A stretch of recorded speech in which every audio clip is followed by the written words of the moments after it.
ये सिर्फ धमकी है या सच में युद्ध किया है? ईरानी टीवी ने अमेरिकी राष्ट्रपति डोनाल्ड ट्रंप के लिए ऐसा संदेश प्रसारित किया कि पूरे विश्व में सनसनी फैल गई। संदेश में कहा गया, इस बार गोली निशाना नहीं चूकेगी। जुलाई 2024 की रैली की उस घटना को याद दिलाते हुए ये लाइन अंतरराष्ट्रीय राजनीति में खलबली मचा रही है। अमेरिका इस पर प्रतिक्रिया दे रहा है और मध्य पूर्व में तनाव पहले से कहीं ज्यादा बढ़ गया है। नमस्कार दोस्तों, आप देख रहे हैं इंडिया डेली का डिजिटल प्लेटफॉर्म और मैं हूं आपके साथ तान्या त्यागी। नमस्कार, मैं हूं आपके साथ इशिका त्यागी। मध्य पूर्व की राजनीति एक बार फिर ऐसे मोड़ पर खड़ी है जहां शब्दों की तलखी, तस्वीरों की सनसनी और धमकियों की गूंज सीधे युद्ध की आहट जैसी महसूस हो रही है।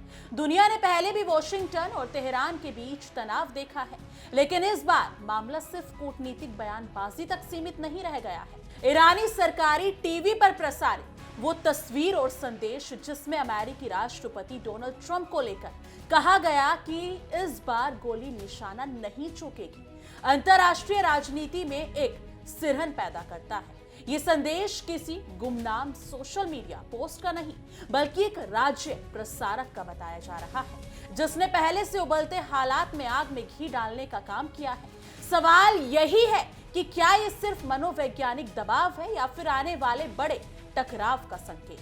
जिस तस्वीर का इस्तेमाल ईरानी टीवी ने किया वो जुलाई 2024 की है।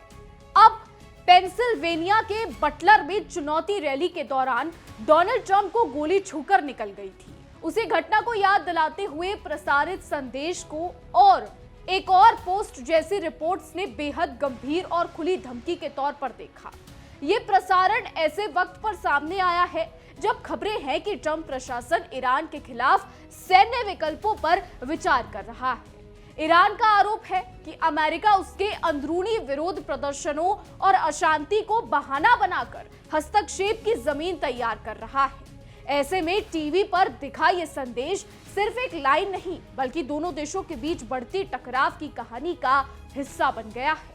दिलचस्प बात यह है कि इस कथित धमकी पर ईरानी अधिकारियों की ओर से कोई औपचारिक पुष्टि या सफाई सामने नहीं आई है, लेकिन जिस तरह से ये संदेश प्रसारित हुआ है और जिस संदर्भ में आया है, उसने वॉशिंगटन से लेकर पश्चिम एशिया तक हलचल तेज कर दी है। इसे सीधे तौर पर बटलर रैली की गोलीबारी से जोड़कर देखा जा रहा है, जिसमें ट्रंप घायल हुए थे। यही वजह है कि इसे महज प्रतीकात्मक बयान नहीं माना जा रहा है। अंतरराष्ट्रीय पर्यवेक्षक इसे तेहरान की अब तक की सबसे खुली और आक्रामक चेतावनियों में से एक बता रहे हैं, जिसने पहले से अस्थिर रिश्तों को और खतरनाक बना दिया है। इस पृष्ठभूमि में खबरें सामने आई हैं कि अमेरिका ने क्षेत्र में अपनी सैन्य तैनाती को लेकर सतर्कता बढ़ा दी है। रिपोर्ट्स के मुताबिक मध्य पूर्व में स्थिति अपने सबसे बड़े ठिकानों में से एक सहित कई जगहों से सैनिकों और संसाधनों की पुनर्स्थापना की जा रही है। आपको बता दें, चिंता यह है कि अगर ईरान पर हमला हुआ तो वह जवाबी कार्रवाई में पूरे क्षेत्र में फैले अमेरिकी ठिकानों को निशाना बना सकता है। इसी संदर्भ में जून 2025 में कतर के बाहर अल उदेद एयरबेस पर हुए ईरानी जवाबी हमले का भी जिक्र किया गया है, जिसे तेहरान के एक वरिष्ठ अधिकारी ने दोहराया। यह सब संकेत देता है कि दोनों पक्ष किसी भी स्थिति के लिए खुद को तैयार कर रहे हैं। वहीं डोनाल्ड ट्रंप ने भी अपने बयान से हालात को सख्त बना दिया है। एक इंटरव्यू में उन्होंने साफ शब्दों में कहा कि अगर ईरान ने प्रदर्शनकारियों पर दमन तेज किया, फांसी जैसी सजाएं दी या हालात बेकाबू हुए, तो अमेरिका बहुत कड़ी कार्रवाई करेगा। ट्रंप का कहना था कि जब हजारों लोगों को मारा जाने लगे और फांसी की खबरें आए तो अमेरिका चुप नहीं रह सकता। ये बयान ईरान के लिए सिर्फ एक चेतावनी नहीं, बल्कि सीधा दबाव माना जा रहा है। तेहरान ने इन टिप्पणियों को अपने आंतरिक मामलों में हस्तक्षेप का बहाना बताया। ईरान के भीतर हालात खुद बेहद गंभीर हैं। दिसंबर से शुरू हुए विरोध प्रदर्शन अब बड़े पैमाने पर फैल चुके हैं। महंगाई, बेरोजगारी और आर्थिक बदहाली से परेशान लोग खुलकर सड़कों पर उतरे हैं। ईरानी रियल के रिकॉर्ड निचले स्तर पर पहुंचने से जनता का गुस्सा और भड़क गया है। इसके अलावा सरकार ने इन प्रदर्शनों को राष्ट्रीय सुरक्षा के लिए खतरा बताया है और कई इलाकों में भारी सुरक्षा बल तैनात किए गए हैं। वहीं इंटरनेट पाबंदियां, गिरफ्तारियां और पुलिस के साथ झड़पें ये दिखाती हैं कि तेहरान हालात को किसी भी कीमत पर काबू में रखना चाहता है। बिल्कुल, मानवाधिकार संगठनों की रिपोर्ट इस तस्वीर को डरावना बना देती है। कुछ एजेंसियों के अनुसार अब तक मारे गए लोगों में बड़ी संख्या प्रदर्शनकारियों की है और हजारों लोगों को हिरासत में लिया गया है। इन आंकड़ों ने अंतर्राष्ट्रीय समुदाय की चिंता बढ़ा दी है। अमेरिका और उसके सहयोगी देशों का मानना है कि ईरान में जो हो रहा है वो सिर्फ आंतरिक मामला नहीं रह गया है, लेकिन ईरान की सत्ता इसे विदेशी साजिश और दबाव की राजनीति करार दे रही है, जिससे दोनों पक्षों की दूरी और बढ़ती जा रही है। अब इसी बीच ईरानी सरकार ने सैकड़ों सुरक्षा कर्मियों के लिए एक बड़े जनाजे का आयोजन किया है। जी हां, जिनकी मौत प्रदर्शनों के दौरान हुई बताई गई। हजारों लोग सड़कों पर उतरे, हाथों में ईरानी झंडे और सर्वोच्च नेता अयातुल्ला अली खamenei की तस्वीरें लिए हुए। ये शक्ति प्रदर्शन साफ संदेश देता है कि सत्ता अपने समर्थकों को एकजुट दिखाना चाहती है, लेकिन सवाल ये है कि क्या ये प्रदर्शन देश के भीतर बढ़ते असंतोष को दबा पाएगा या फिर आग अंदर ही अंदर और भड़कती रहेगी। इस पूरे घटनाक्रम में ईरानी न्यायपालिका का रुख भी बेहद सख्त नजर आ रहा है। न्यायपालिका प्रमुख गुलाम हुसैन मोहसेनी एजेई का सरकारी टीवी पर प्रसारित बयान, जिसमें उन्होंने सजा में देरी को गलत बताया, ट्रंप की चेतावनी के जवाब के तौर पर देखा जा रहा है। साफ संकेत दिए गए हैं कि गिरफ्तार प्रदर्शनकारियों पर तेजी से सुनवाई होगी और सख्त सजा दी जा सकती है। ये बयान ईरान के अंदर संदेश देता है कि सरकार किसी भी नरमी के मूड में नहीं है, चाहे अंतर्राष्ट्रीय दबाव कितना ही क्यों ना बढ़ जाए।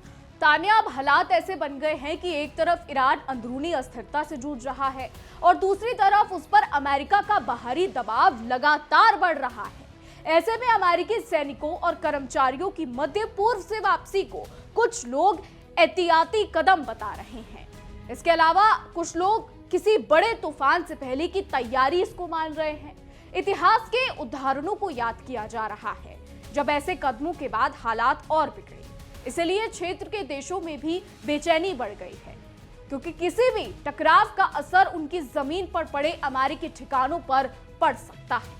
बिल्कुल, ईरान ने साफ शब्दों में चेतावनी दी है कि अगर उस पर हमला हुआ तो जवाब सिर्फ उसकी सीमाओं तक सीमित नहीं रहेगा, बल्कि पूरे मध्य पूर्व में फैले अमेरिकी सैन्य ठिकानों और उसके निशानों पर होगा। जी हाँ, ये चेतावनी अपने आप में बहुत बड़ा राजनीतिक संदेश है, क्योंकि इसका मतलब है कि एक देश के खिलाफ कार्रवाई पूरे क्षेत्र को युद्ध की आग में झोंक सकती है। सऊदी अरब, संयुक्त अरब अमीरात और तुर्की जैसे देशों को भी आगाह किया गया है। जहां अमेरिकी मौजूदगी है, इससे क्षेत्रीय तनाव कई गुना बढ़ गया है। ऐसे में डोनाल्ड ट्रंप के बयान और ईरानी टीवी के संदेश को अगर साथ रखकर देखा जाए तो साफ होता है कि दोनों तरफ से भाषा और तेवर बेहद आक्रामक हो चुके हैं।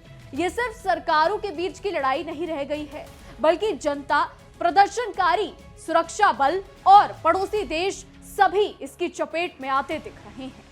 राजनीतिक विश्लेषकों का कहना है कि जब धमकियां खुले मन से दी जाने लगे तो कूटनीति के लिए जगह बेहद कम बचती है। यही वजह है कि पूरी दुनिया की नजरें अब अगले कदम पर टिकी हुई है। ईरान की मौजूदा स्थिति को उसके परमाणु कार्यक्रम से जुड़े प्रतिबंधों के संदर्भ में भी देखा जा रहा है।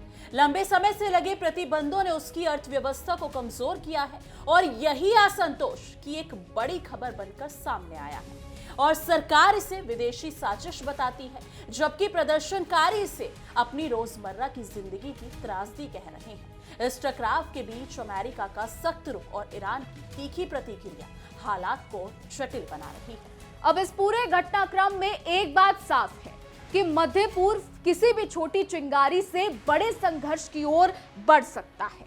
ईरानी टीवी पर प्रसारित एक लाइन ने यह दिखा दिया कि शब्द भी हथियार बन सकते हैं।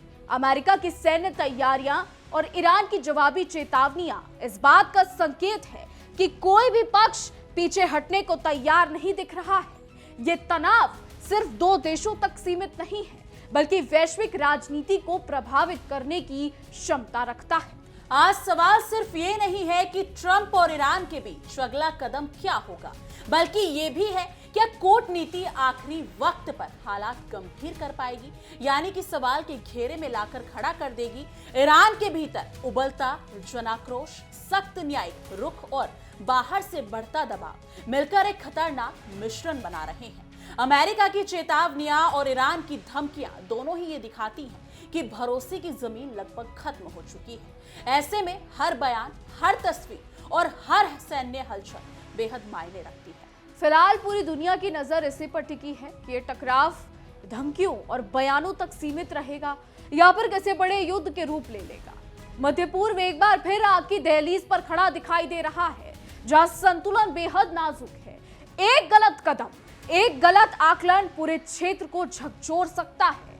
आने वाले दिन तय करेंगे कि दुनिया एक और बड़े संघर्ष की ओर बढ़ेगी या फिर कूटनीति आखिरी पल में इस आग को बुझाने में कामयाब होगी। आगे देखना होगा कि क्या कुछ होगा। फिलहाल हमारी आज की रिपोर्ट में बस इतना ही। आपकी क्या राय है इस पर, क्या कुछ सोचते हैं, कमेंट के जरिए जरूर बताइएगा। और ऐसी ही देश और दुनिया की तमाम बड़ी खबरें जानने के लिए देखते रहिए इंडिया डेली और हमारा खास शो तहकीकात, हर खबर की तह तक।